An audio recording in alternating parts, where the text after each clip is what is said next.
Cool.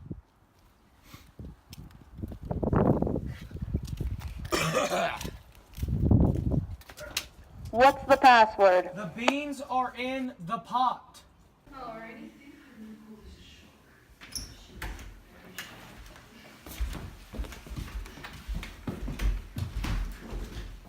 Good to see you, Mr. President. Let's see. Good to see you, Mr. Vice President. See.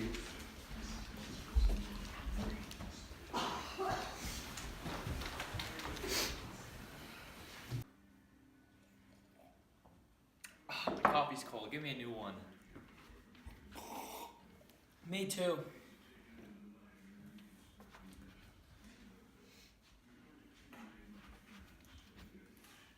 Thank you. So here's the problem. Soviets are trying to take over Iran and make it one of their communist territories. We cannot allow that to happen. Otherwise, we could be having another appeasement situation. And Nikita might want to keep spreading. What about Guatemala? I heard some very strong intel saying that Soviets are trying to spread to them too. Well, what will happen if we choose Iran over Guatemala? How strong is the Soviets' military? We don't really know. We know that they are not weak, though. And they do have several nuclear weapons. Alan, you have your part with the CIA. Let's send some boys over there and find out what exactly is going on.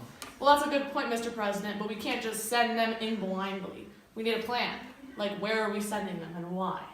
Guatemala, Iran, anywhere in those regions.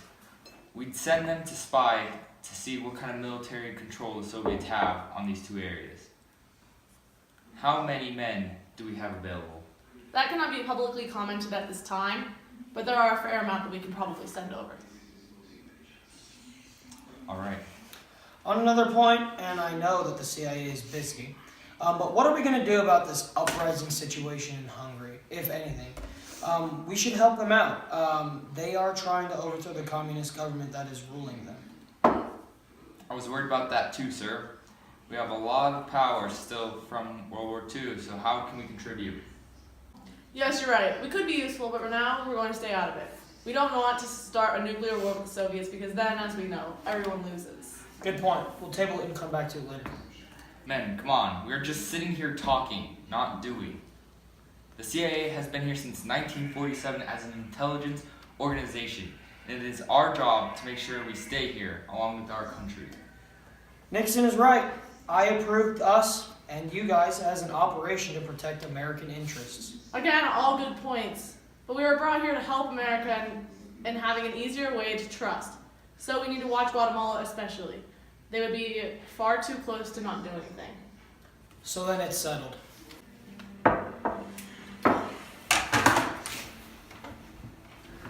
Thank you. Nice meeting with you. Nice Thank you, meeting Mr. you. President.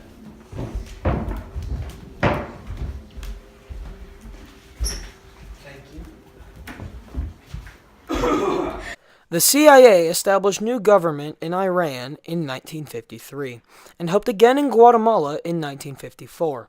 These missions helped place anti-communists in power, but also created long-term resentment against the United States. So, what are we going to be doing about the whole Soviets trying to take over Iran and the Hungarian uprising situation? I mean, I understand the Hungarian situation. Citizens don't want Soviet-imposed rules over there. But about Iran, what do the Soviets want over there?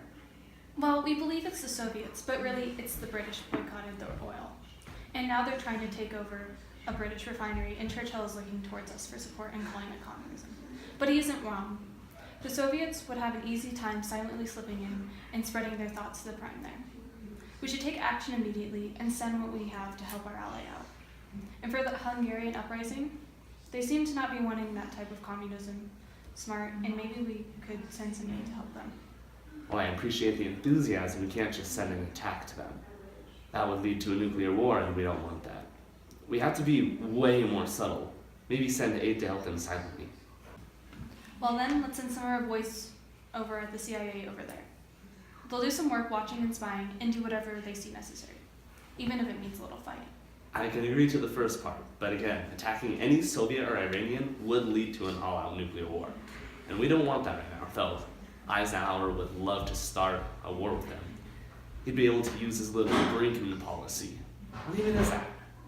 Eisenhower isn't going to deal with the Soviets and their wanting to spread communism. So his Brinken policy is just going to threaten and scare the Soviets off if they try to spread communism. Right. Apologies. Well, anyway, it's not. Oh, thank you. Oh, well, it looks like the Soviets aren't just looking at Iran. They're headed for Guatemala, Central America. It seems to be that their colonel wants to take a foothold on the Western Hemisphere.